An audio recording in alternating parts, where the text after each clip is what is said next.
Buen día para todos, Dios les bendiga.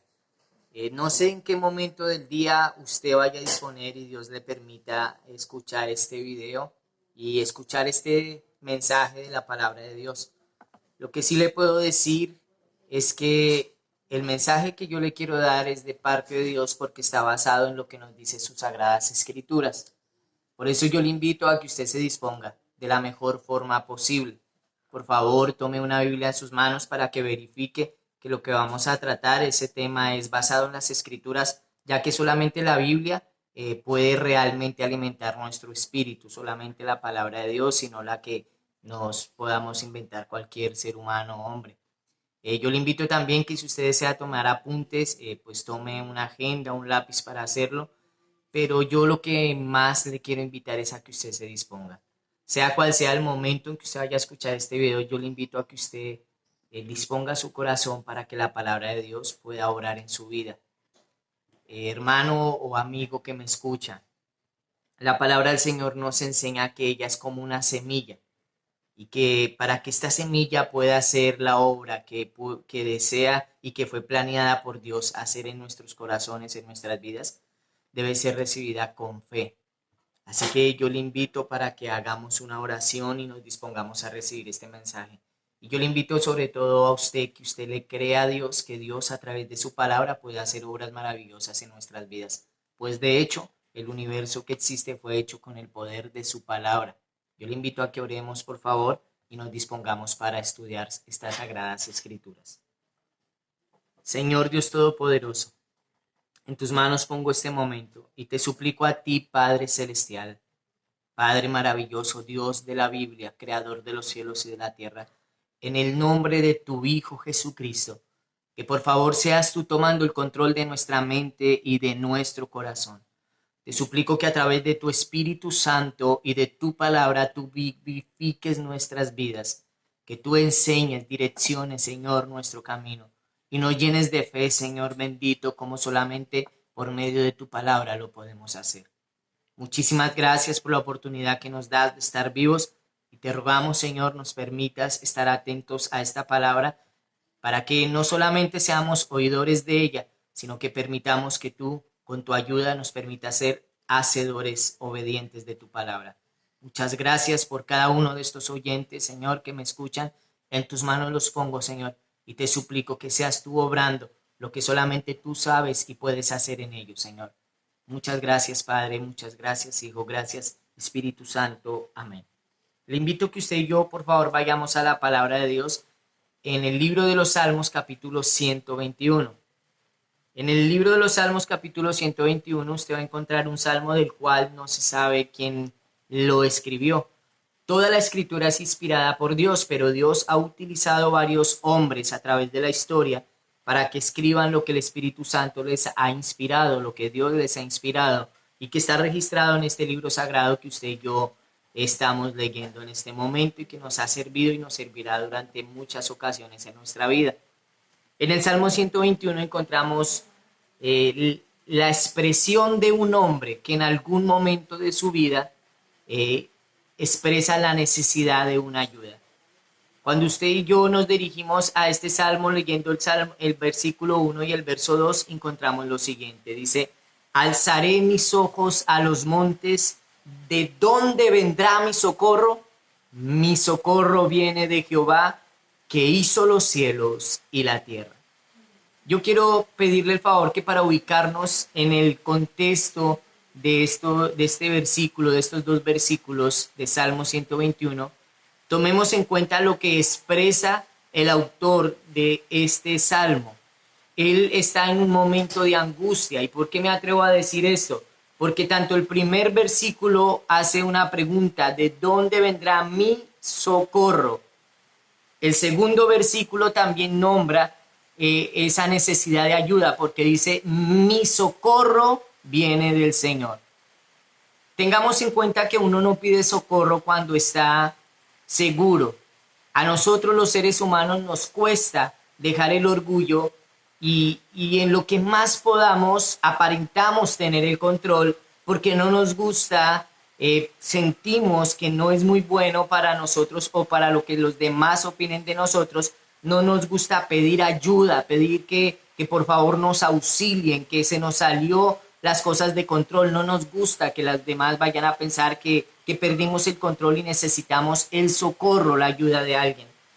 Por eso me atrevo a decir que este hombre en el Salmo 121 expresa un momento de angustia, de necesidad, de desesperación, un momento donde está anhelando una mano que le ayude y que le levante de esa situación que está viviendo. Y tal vez es el mismo momento, la misma situación que tú o muchas otras personas están viviendo en estos momentos con esta crisis sanitaria que estamos viendo a nivel mundial, incluyendo nuestro país, Colombia. Podemos saber y entender que hay muchos que están pidiendo, Señor, ¿de dónde vendrá mi socorro? Y yo le invito a que usted disponga su corazón para que se quite todo orgullo, toda apariencia, toda necesidad de guardar una compostura o una imagen ante los demás, y usted aproveche estos tiempos que estamos viviendo para reconocer su necesidad, la necesidad que usted y yo tenemos de parte de Dios, la necesidad que usted y yo tenemos del Creador, del que hizo los cielos y la tierra. Yo quisiera que usted tenga en cuenta lo siguiente. El versículo 1 empieza diciendo, ¿de dónde vendrá mi socorro? Y cuando usted pregunta ¿de dónde?, usted está preguntando por un lugar. Pero resulta y pasa que nuestro socorro no puede venir de un lugar. Nuestro socorro no puede venir a través de algo o de una forma determinada. Lo que más nos debe importar a nosotros es de parte de quién, de cuál persona, de cuál ser viene ese socorro. Y por eso el versículo 2, después de que expresa un versículo 1, una pregunta de angustia, ¿de dónde vendrá mi socorro?, nos da la respuesta no de un lugar, sino de un ser maravilloso llamado Jehová, Yahvé o Yahweh, el gran yo soy, si usted lo quiere determinar de esa manera, el creador de los cielos y de la tierra. Es Dios, el Dios de la Biblia, el que se convierte en nuestra única posibilidad de socorro. Es el Dios de la Biblia el que realmente puede extender su mano para ayudarnos. Sin embargo, todo lo que está escrito en la Biblia tiene un sentido. Y cuando el Espíritu Santo me permitía leer una y otra vez estos dos versículos tan conocidos del Salmo 121, y yo veo que en el verso 2 determina que la ayuda viene de Dios, pero que comienza esa búsqueda a través de la mirada puesta en unos montes. El Espíritu Santo me inquietó y me muestra que definitivamente, aunque la ayuda viene del Creador, el alzar los ojos, el poner nuestra mirada en los montes, tiene un sentido bíblico, y es el que tal vez usted y yo debemos poner en práctica durante estos días para que llegue pronto ese socorro que el mundo entero está esperando. Y yo quiero hablarle de esos montes en los que usted y yo ponemos o debemos poner la mirada, no en las cordilleras cercanas, no en un monte físico, le estoy hablando de forma simbólica. Y le quiero invitar a que usted y yo veamos 5 montes que están registrados aquí en las Sagradas Escrituras, donde el Señor dio unas enseñanzas específicas y dio unos principios que si usted y yo alzamos nuestros ojos, ponemos nuestra mirada en esas enseñanzas que estuvieron en esos 5 montes, estoy seguro que muy pronto veremos el socorro que necesitamos y estamos anhelando en esta situación que vivimos. Vamos a empezar con esos 5 montes. Le invito a que se disponga, por favor. El primer monte está ubicado en las Sagradas Escrituras en el libro de Éxodo, capítulo número 19, verso 3 al 6. Son los versículos que voy a tomar de referencia para compartir con ustedes esta enseñanza. El primer monte es llamado el monte Sinaí, que es el mismo monte Horeb que encontramos en las Sagradas Escrituras. En este monte sucedió algo bien hermoso y fue donde Dios le entregó a Moisés las tablas de la ley, donde el Señor le dio a Moisés unas leyes específicas en las cuales el pueblo de Israel iba a encontrar la guianza suficiente para vivir bien entre ellos mismos, para vivir bien con Dios, en su relación con Dios, y para vivir bien en su relación y social, interpersonal con los demás miembros de esta nación. En el capítulo 19, verso 3, efectivamente dice, y Moisés subió y Jehová llamó desde el monte. Por eso yo le invito a que usted tenga presente durante toda esta predicación y ojalá durante toda su vida, en especial en este momento de cuarentena y de epidemia, tenga en cuenta de que hay que alzar los ojos a los montes para entender de dónde viene nuestro socorro. Entonces dice, y Jehová lo llamó desde el monte diciendo, así dirás a la casa de Jacob y anunciarás a los hijos de Israel. ¿Qué mensaje y qué enseñanza es la que Dios nos está invitando a que pongamos nuestra mirada, nuestra concentración, nuestra atención en este caso? El versículo 2 nos dice, el 4 nos dice lo siguiente, vosotros visteis lo que hice a los egipcios y cómo os tomé sobre las alas de águila y los he traído a mí. Tenga en cuenta qué fue lo que sucedió a los egipcios. Cuando el Señor Jesús, cuando Dios Todopoderoso, porque Jesucristo aún no se había manifestado en carne, pero Jesús siempre ha sido Dios y ha estado con Dios, cuando nuestro Dios usó a Moisés para liberar al pueblo de Israel de la esclavitud, la Biblia nos enseña que el Señor derramó unas plagas.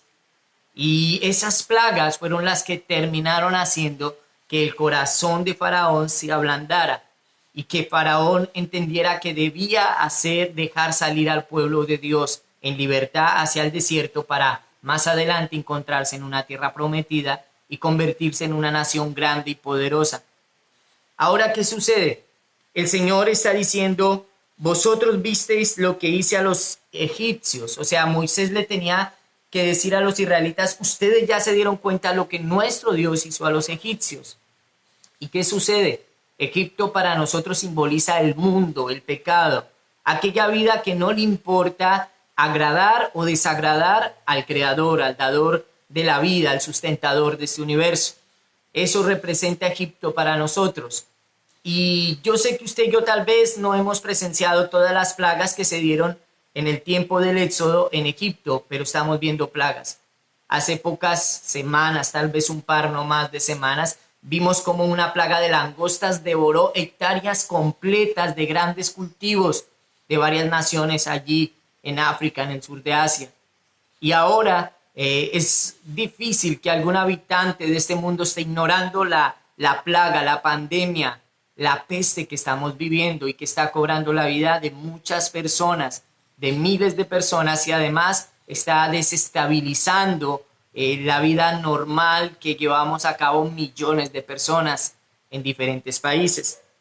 El Señor, así como le dijo a Moisés, dígale a los egipcios que se den cuenta que yo no soy un Dios de juego y que yo no soy como Faraón pretendía que yo fuera, porque Faraón pretendía que Moisés, los demás e incluso Dios creyeran que él era Dios por el poder que tenía en la tierra como emperador de la potencia mundial de aquel entonces. Sin embargo, hoy el Señor nos ha demostrado durante estos días que no hay deporte por encima de él, no hay empresa por encima de él, no hay país desarrollado o subdesarrollado, no hay país demasiado lleno de tecnología por encima de él. Él nos ha demostrado y hoy nos dice, mira lo que hago al mundo, lo que hago a Egipto, de cómo mis plagas pueden hacer que su estabilidad humana tenga un pare y que tengan que reconocer que necesitan reflexionar y replantear su estilo de vida. Notemos lo que dice el siguiente verso, el verso número 5 de Éxodo 19. Dice, ahora pues, si dieres oído a mi voz y guardareis mi pacto. Notemos las dos primeras cosas que dice el verso 5. El Señor nos dijo en el Salmo 121 que cuando yo alzo mis ojos a los montes, me pregunto de dónde vendrá mi socorro, yo encuentro la respuesta al alzar mi mirada a esos montes e encuentro el socorro de Jehová que hizo los cielos y la tierra. Pero yo le estoy invitando en esta hora de parte de Dios que usted ponga su mirada en este monte Sinaí, simbólicamente hablando. Y es que su mirada sea dirigida a aquel lugar donde el versículo 5 de Éxodo 19 nos dice, si dieres oído a mi voz, el Señor está reclamando que alcemos los ojos a ese lugar, a esa enseñanza bíblica donde Dios nos dice, si dieres oído a mi voz. Si guardares mi pacto, esto tendrá un resultado maravilloso. ¿Cuál resultado? Ahí está escrito en el mismo versículo 5. Vosotros seréis mi especial tesoro sobre todos los pueblos. Ni siquiera dice seréis mi tesoro, porque de antemano un tesoro ya tiene un valor que sobresale ante las demás posesiones de alguien. Dice, mi especial tesoro. Yo quiero decirle algo. Cuando usted tiene un tesoro, cuando usted tiene un artículo que representa un valor un poco más grande, bien sea monetario o un valor sentimental, no solamente un precio económico, usted cuida ese algo más de lo que cuida las otras cosas. Y el Señor te está invitando a que tú alces los ojos a los montes y escuches a Dios que dice, si dieres oído a mi voz y guardares mi pacto. ¿Cuál pacto? El pacto que Dios dio aquí en este monte Sinaí fueron sus mandamientos, sus estatutos, sus decretos y esas leyes que más que cohibirnos quieren es salvarnos de consecuencias que están dañando a la humanidad. Si tú guardares mi pacto, haré de ti mi especial tesoro, te está diciendo el Señor. ¿Estás buscando el socorro del Señor? Yo también, y millones de personas lo estamos buscando ahora, pero el Señor está esperando que nuestros ojos se dirijan al monte, donde debemos entender que hay que guardar el pacto del Señor, escuchar su voz para convertirnos en su especial tesoro. Y si usted nota, al terminar el versículo 5 dice, porque mía es toda la tierra es de Dios. Y el Señor sabe lo que está sucediendo. Esta epidemia no se ha salido del control de Dios, se saldría del control de algunos gobiernos y de varios seres humanos que al iniciar este año, tal vez cuando usted le está dando el feliz año a su familiar el 31 de diciembre a las 12 de la noche, no sabía lo que iba a pasar a unos pocos meses de esa celebración. Se salió del control suyo y del mío, pero del de Dios no. De Él es toda la tierra, pero Él quiere guardarte a ti como un especial tesoro en medio de esta dificultad y quiere protegerte. Y estoy seguro que si tú y yo, como seres humanos, sabemos darle un especial cuidado a algunos tesoros que tenemos, cada uno en nuestros diferentes niveles sociales y económicos, Dios quiere guardarte a ti como su especial tesoro. Por favor, pon tu mirada en el monte donde hay un Dios que te está diciendo a través de las Sagradas Escrituras, si tú oyeres mi voz, si tú guardares mi pacto. ¿Y con qué propósito el Señor quiere que usted y yo lo escuchemos? ¿Con qué propósito el Señor quiere guardarnos como a su especial tesoro? Leo el versículo 6, dice, y vosotros me seréis un reino de sacerdotes y gente santa. Es necesario que la humanidad entendamos que sin Cristo no somos nada y que no podemos seguir viviendo como se nos antoje. El Señor quiere levantar sacerdotes de entre todos aquellos que decimos creer en Dios, pero que a veces nos comportamos como si no lo creyéramos, como si no lo conociéramos. Él quiere levantar un reino de sacerdotes. Él quiere levantar gente santa. Y por eso es necesario que aprovechemos esta circunstancia difícil, esta cuarentena, para que estudiemos qué es lo que el Señor realmente quiere enseñarnos a través de todas estas dificultades que estamos viviendo. Vamos a ir a un segundo monte. Vamos a poner atención a un segundo monte porque recuerden que la introducción dice, alzaré mis ojos a los montes. Ya vimos el monte Sinaí, que simboliza ese pacto donde Dios quiere que lo escuchemos para hacernos su especial tesoro. Bueno, entonces vamos a ver un segundo monte, mis hermanos, que aparece en las Sagradas Escrituras. En San Marcos, capítulo número 6, verso 45 y 46, vamos a leer estos dos versículos que están después de uno de los milagros más bonitos y llamativos que el Señor hizo en su ministerio aquí en la tierra. El Señor Jesús alimentó a muchas personas, a una multitud, en varias ocasiones. Hay dos registradas en la Biblia, una a 4,000 hombres y sus familias, y en otra ocasión, que es la que aparece en San Marcos capítulo 6, a 5,000 hombres y sus familias. Después de que este milagro maravilloso sucedió, él podría haberse ido a descansar. La Biblia nos dice que cuando todos estos hombres y todas estas personas se alimentaron, sobraron 12 cestas de pedazos de comida, de pan, de pescado, que sobraron después de este milagro maravilloso. El Señor podría haberle dado a cada uno de sus 12 apóstoles una canasta de comida y era alimento suficiente, tal vez para 2, 3 o más semanas. Él podría haberse ido a descansar. La multitud, porque aparte de sus discípulos, la multitud que estaba escuchándolo ya había escuchado palabra de sus labios, enseñanza de sus labios, y también habían descansado, porque antes de repartirles la comida, él mandó a sus discípulos a que los hicieran recostar sobre la hierba, sobre la pradera, a todos. ¿Qué sucede, mis hermanos? El Señor habría podido decirle a sus discípulos, vámonos a celebrar, nos fue súper bien, nuestro ministerio va excelente, nos siguen miles de personas, además podemos darles de comer y fuera de eso escuchan la palabra, ustedes están bien porque nos sobró para cada uno de ustedes una canastada de comida de reserva, todo está muy bien, Dios nos está escuchando, pero miren lo que hizo el Señor Jesús.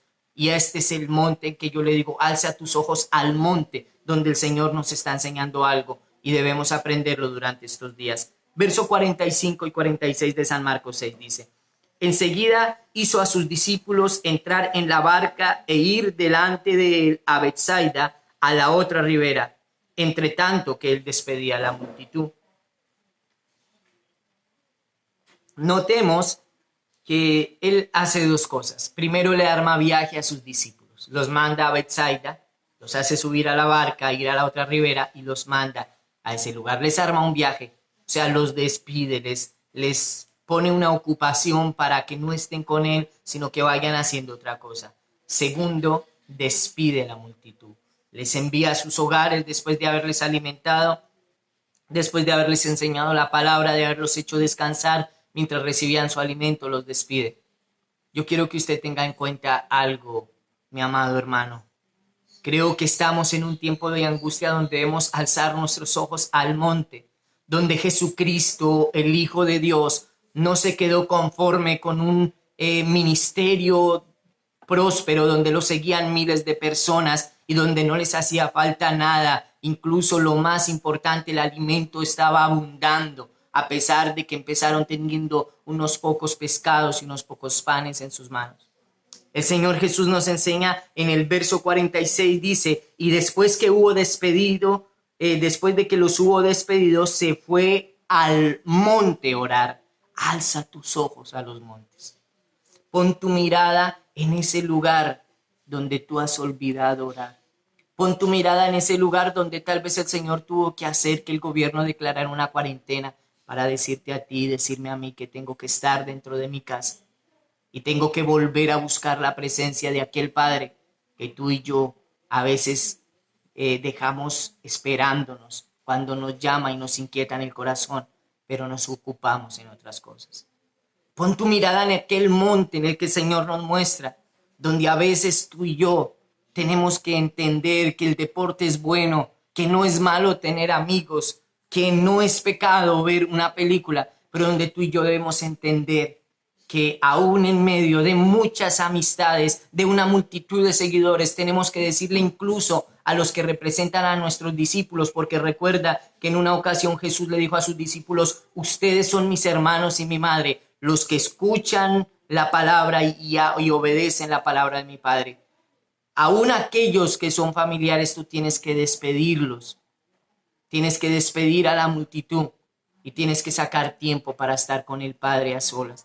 Ese es el monte en el que tú y yo tenemos que poner la mirada, alzar los ojos a ese monte para que de ese monte, cuando tú y yo le demos la importancia a la oración que debe tener, tú y yo recibamos el socorro que viene de Jehová, el que hizo los cielos y la tierra. Tenemos que tenerlo en cuenta.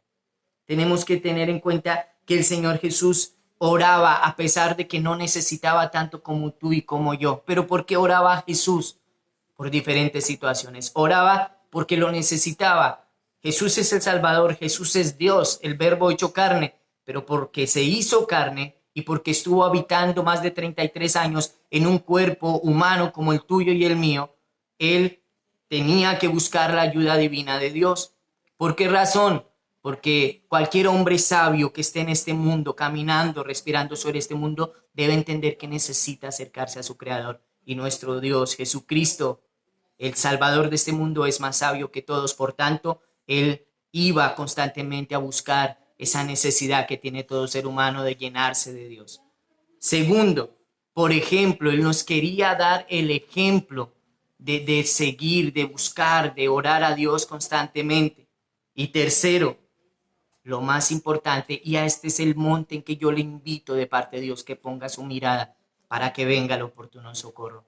El Señor Jesús Oraba porque él disfrutaba de la presencia y de la comunión del Padre. Él oraba, mis amados hermanos y amigos, porque para él la multitud era importante, por eso los alimentó y les enseñó.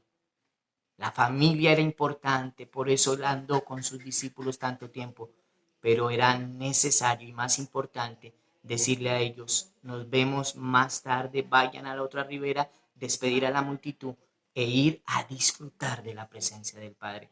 Quiero hacerte una pregunta.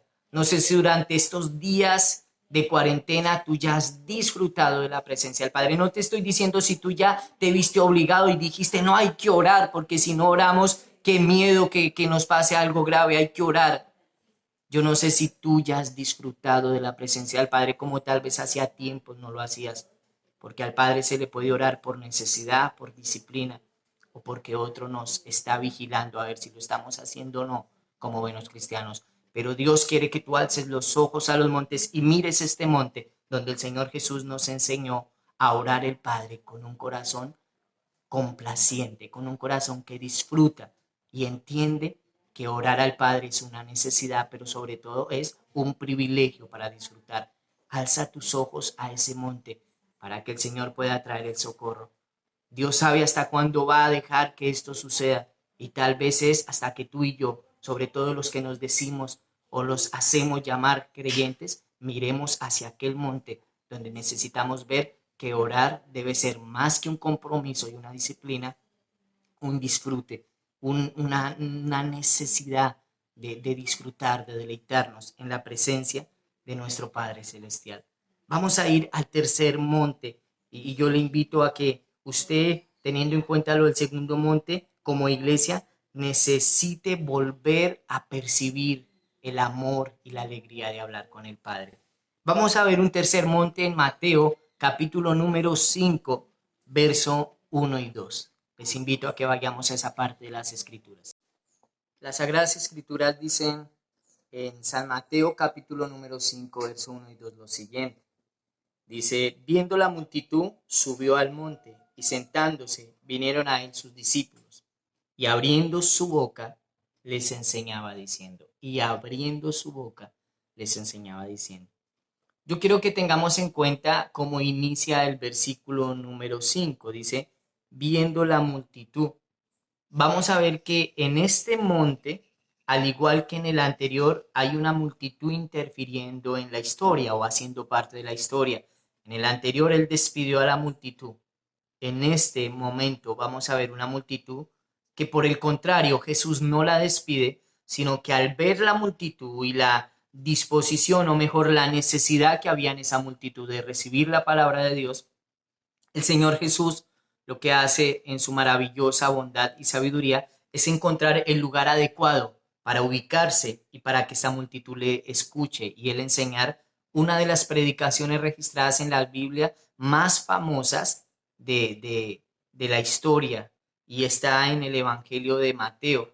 Este sermón lo llaman el Sermón del Monte. Por eso recuerden que el Señor nos ha dicho a través del Salmo 121, alzaré mis ojos a los montes. Pon tu mirada en este monte también y en esta enseñanza que el Señor nos da.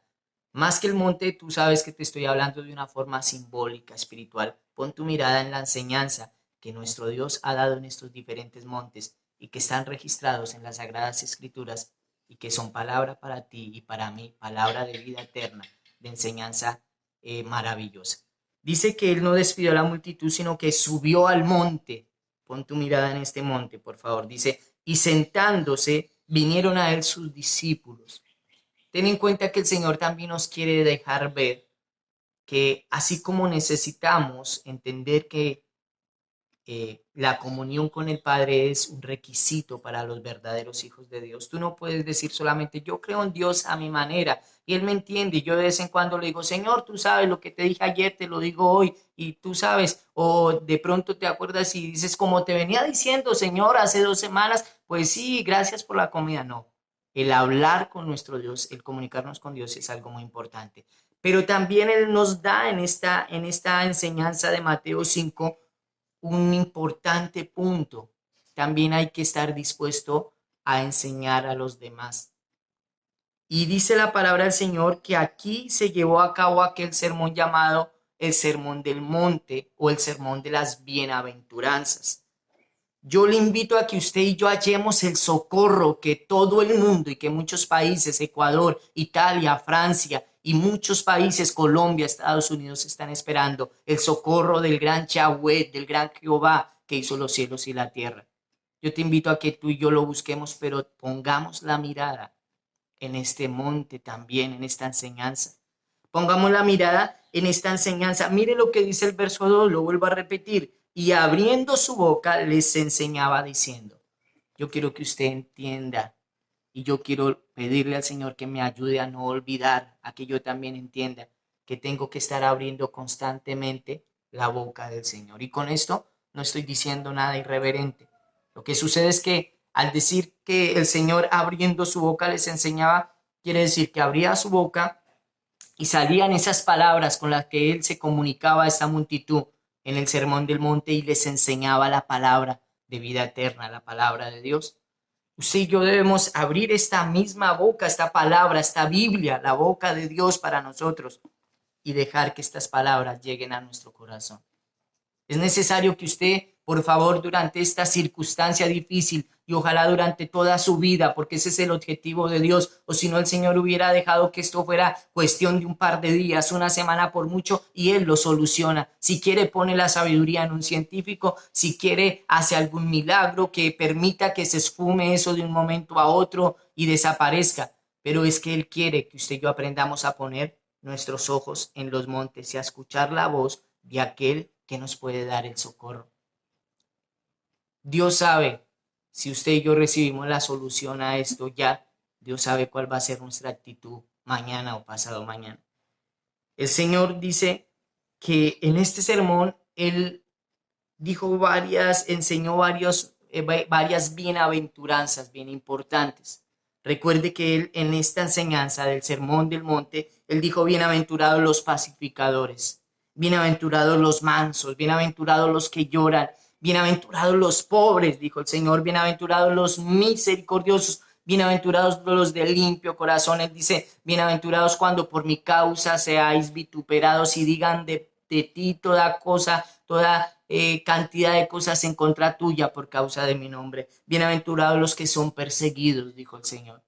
Y Dios quiere que entendamos que nuestro Dios es un Dios que sabe que si tú y yo tenemos que llorar durante esta circunstancia que está viviendo el mundo, Él nos va a decir, si tú confías en mí, eres bienaventurado, porque tus lágrimas serán enjugadas por mí.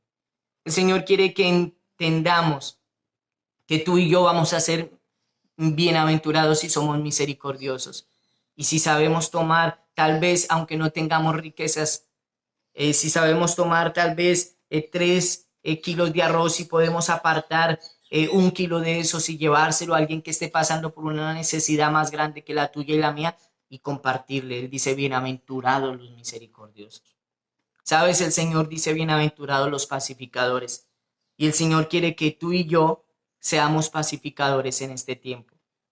Yo sé que la Biblia se refiere a pacificadores, a aquellos que intervienen en un problema entre dos partes o dos personas y tratan de conciliar para que no haya tanta violencia y ojalá haya una reconciliación. Pero yo te quiero decir algo. Los pacificadores hoy podemos ser aquellos que traigamos paz a esos corazones que están desesperados, a esos corazones que sienten que ya están contagiados sin aún estarlo, o aquellos corazones que estando contagiados sienten que no van a tener la oportunidad de vivir, o aquellos que aunque ni siquiera sientan que se van a contagiar, creen que se van a morir de hambre porque muy pronto su alacena quedará vacía y no habrá con qué traer un sustento a su hogar. El Señor nos dijo, bienaventurados los pacificadores. Alza tus ojos a los montes y pon tu mirada en aquel monte donde el Señor dio ese sermón del monte, ese sermón de las bienaventuranzas y te dijo a ti, bienaventurado tú, pacificador. Alza tu mirada a aquel monte donde el Señor dice, bienaventurados los de limpio corazón, porque quiero decirte algo, así tú y yo seamos creyentes, así tú y yo nos congreguemos, así tú y yo vayamos a un culto o a una misa, necesitamos entender que hay cosas que aún deben ser limpiadas de nuestro corazón y tal vez no habíamos tenido en muchos años un tiempo tan propicio para hacer que nuestro corazón sea limpiado y se disponga ante Dios para que Él, como un alfarero, tome nuestro barro y lo limpie de toda impureza. Bienaventurados los de limpio corazón. Es tu oportunidad y mi oportunidad de limpiar nuestro corazón, de disponerlo en las manos del alfarero que sabe limpiar nuestro corazón.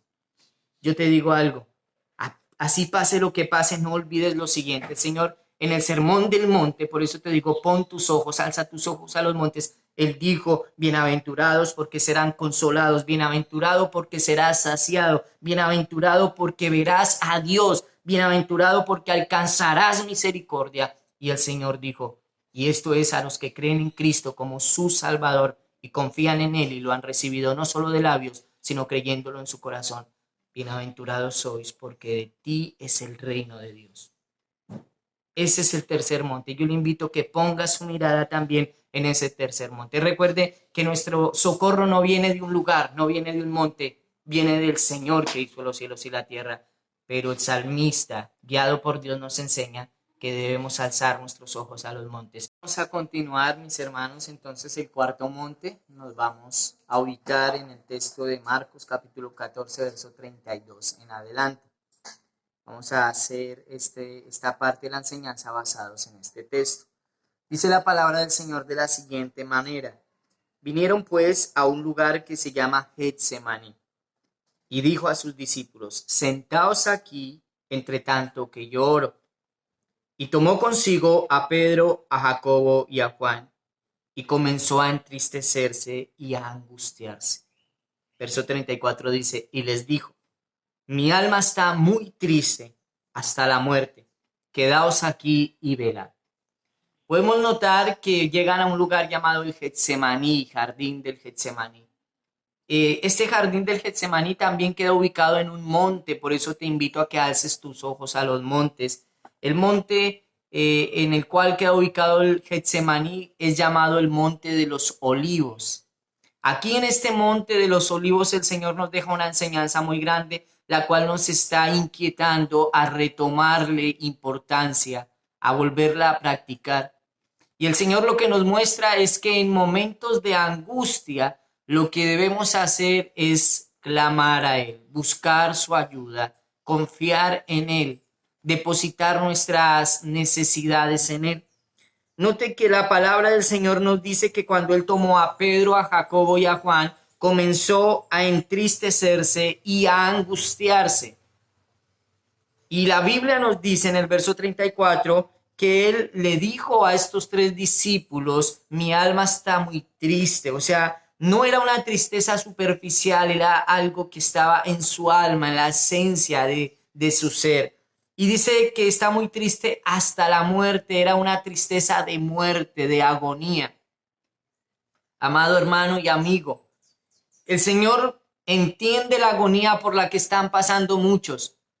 Y yo sé que la mayoría de personas que van a escuchar este video son personas que aunque hemos pasado las dificultades de la cuarentena, no hemos vivido aún la angustia que otros en diferentes partes del mundo han vivido por causa de este coronavirus. La angustia de ver cómo sus familiares mueren y da tanto dolor de ver que normalmente la humanidad, cuando un familiar muere, no quiere que el poco tiempo que se da de velación, como nosotros lo llamamos, antes de la sepultura se pase tan rápido, porque son las pocas horas que quedan para despedir el cuerpo de un ser querido. Sin embargo, podemos ver la gran tristeza, la tristeza de muerte que está inundando esta tierra, donde vemos videos en países tan cercanos como Ecuador, donde los habitantes, al estar en un lugar donde colapsó el sistema de salud, donde las funerarias ya no están pudiendo cumplir con todo el servicio que es necesario cumplir en esta temporada, tienen que intentar hacer algo con los cuerpos de sus seres amados.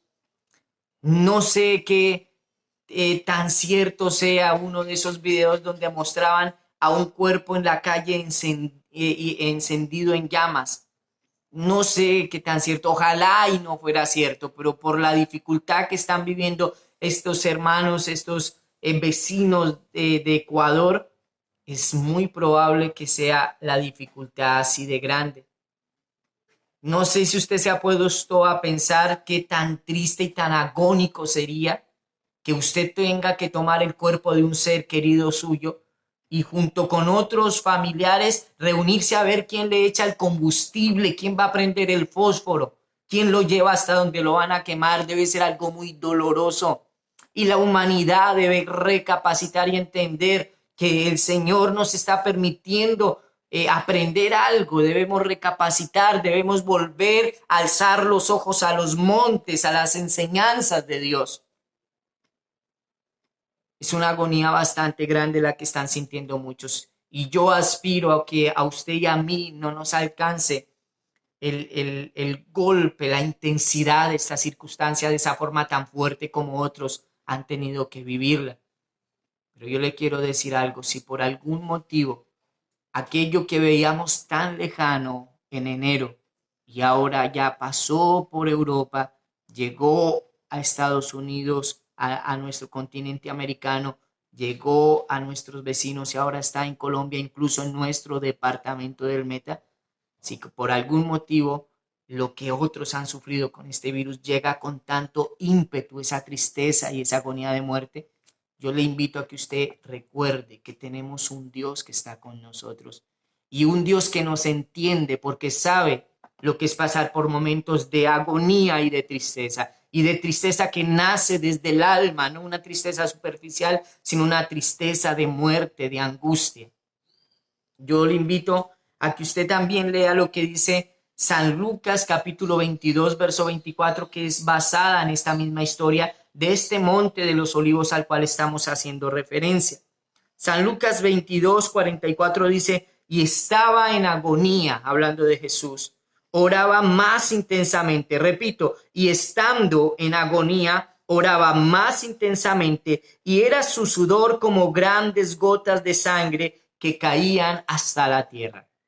El Señor nos enseña algo y hay que alzar los ojos a este monte de los olivos y aprender y seguir esta enseñanza. Aunque estemos en agonía, la respuesta nuestra a esa agonía debe ser la que Jesús tuvo en su momento de agonía. ¿Qué hizo Jesús estando en agonía? Oró más intensamente. Necesitamos orar más intensamente. Y no sé si tú, hermano, que te llamas creyente, cristiano, así como yo lo hago y lo hacemos por fe y porque creemos en la obra redentora de Jesucristo, no sé si tú has subido tu nivel de oración durante estos días. Pero así como hablamos en el tercer monte que es necesario subir, disfrutar nuestra comunión, nuestros momentos de oración íntima con Dios, también es necesario que tengamos en cuenta que en momentos de agonía, los seguidores de Cristo, los que siguen el ejemplo y las enseñanzas de Cristo, aumentamos nuestra oración. Y estando en agonía, oraba más intensamente. Necesitamos aumentar la intensidad de nuestra oración. Era una angustia muy grande. Dice que esa angustia era tan grande que mientras que oraba caían gotas de sudor como grandes gotas de sangre. Esto pudo haber sido simbólico. Esto pudo haber sido algo simbólico a la situación que vivió Jesús en ese momento, pero también puede ser real. Hay estudios médicos que afirman que cuando el sistema nervioso de un ser humano está demasiado cargado, demasiado lleno de angustia, de dolor, está afectado el sistema nervioso, hay posibilidad de que se produzca una enfermedad física donde varios vasos sanguíneos se explotan, se revientan y a través de los poros pueden salir gotas de sangre. El Señor estaba en una angustia y en una agonía, una angustia de muerte, una tristeza de muerte. Solamente Dios sabe si fue algo simbólico lo que se escribió aquí en San Lucas 22:44 o algo real. Lo que sí sé es que con o sin las gotas de sangre, Jesús está dispuesto a enseñarnos que en la angustia hay que aumentar nuestra relación con el Señor. Hay que aumentar esos devocionales familiares que si usted los hacía, los debe seguir haciendo. Si usted no los estaba haciendo, si yo no los estaba haciendo, los debo hacer. Hay que aumentar esos devocionales personales. Debemos aumentar nuestra comunión con el Señor. Si tú y yo no nos comunicamos ahorita con Dios, donde a las buenas o a las malas tuvimos que dejar de hacer muchas actividades, entonces ¿cuándo lo vamos a hacer? El Señor está dispuesto a otorgar su socorro. Y yo sé que muchos desearíamos que en el próximo momento donde escuchemos noticias nos dijeran que ya se encontró la vacuna y que además de encontrarse es demasiado económica y que estará lista en todos los países, incluyendo Colombia, en cuestión de horas. Y que todo esto se acabó. Pero yo te hago una pregunta y reflexiona. Si mañana, si pasado, si el lunes se acaba este problema y usted puede seguir con su vida como la traía hace un par de meses, ¿usted va a ser una persona que reflexiona en su comunión con Dios? ¿Usted va a seguir orando como de pronto ha orado en estos días de angustia? ¿Usted va a recapacitar y a reflexionar y a llegar en arrepentimiento constante y genuino delante de Dios, aunque se arregle la situación y se ponga todo normal como venía siendo antes del virus? Yo le invito a que usted alce sus ojos a los montes, porque tal vez la demora de que el socorro llegue a esta tierra está en usted y en mí, en que los hijos de Dios pongamos la mirada en el que la debemos poner y volvamos a mirar hacia ese monte donde Dios nos enseña que debemos estar en una oración más intensa cada día. Yo le digo algo, la palabra del Señor nos dice que el Señor llevó a Pedro, a Jacobo y a Juan, y usted y yo conocemos la historia. Él regresó y los halló durmiendo. De hecho, si usted lee en Mateo capítulo 26, verso 41, la misma historia, usted va a ver que ahí el Señor les dice que la razón por la que ellos están durmiendo es porque a la verdad el espíritu está dispuesto, pero la carne es débil. Yo le invito a hacer algo. Aunque su carne sea débil, haga lo posible para aprovechar estos momentos que estamos viviendo de dificultad de salud, de cuarentena, y aumente su nivel de comunión con Dios. Es muy posible que si usted no lo logra hacer ahorita, no lo haga nunca. O estamos esperando que el enfermo, el contagiado sea usted, sea yo, sea su hijo, sea su familia. Yo creo que no es necesario. Debemos percibir. Vea, Pedro, Jacobo y Juan escucharon cuando Jesús les dijo, mi alma está muy triste hasta la muerte.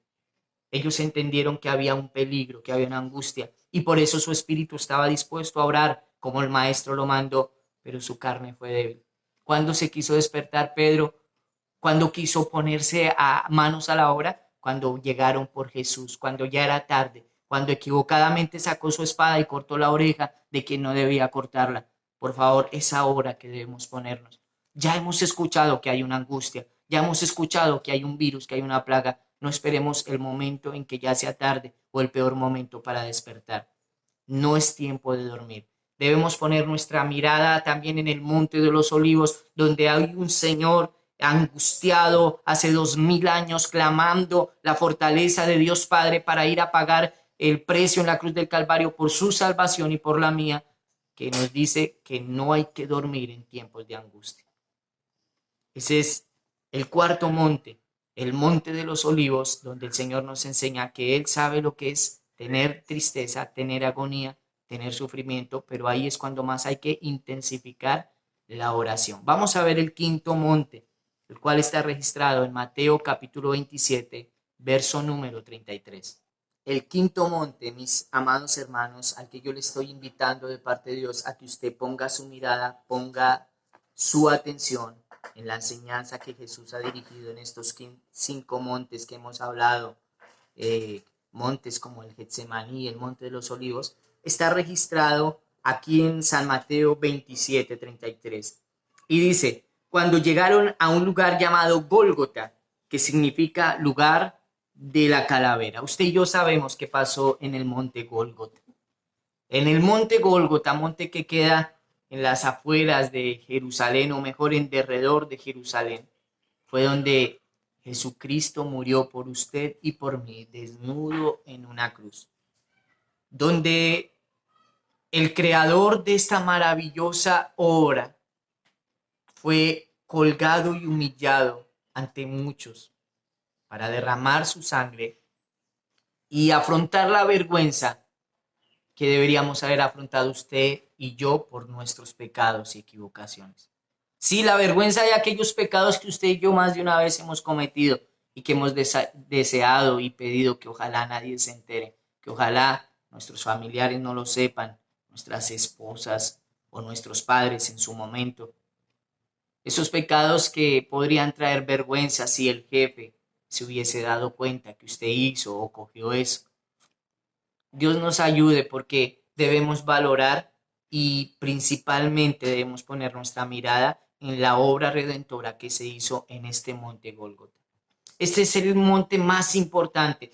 Y si tú necesitas y si tú deseas recibir el verdadero socorro, un socorro que no solamente te va a salvar de la emergencia del coronavirus, sino que te va a salvar de ir al infierno, necesitas poner tu mirada en aquel que murió en la cruz del Calvario en medio de dos malhechores en el monte Gólgota colgado en un madero. Es Jesucristo. Y es este monte la esencia de nuestra fe. Sabes que yo tengo que ser real contigo y tengo que ser sincero si quiero comportarme como un verdadero siervo de Dios.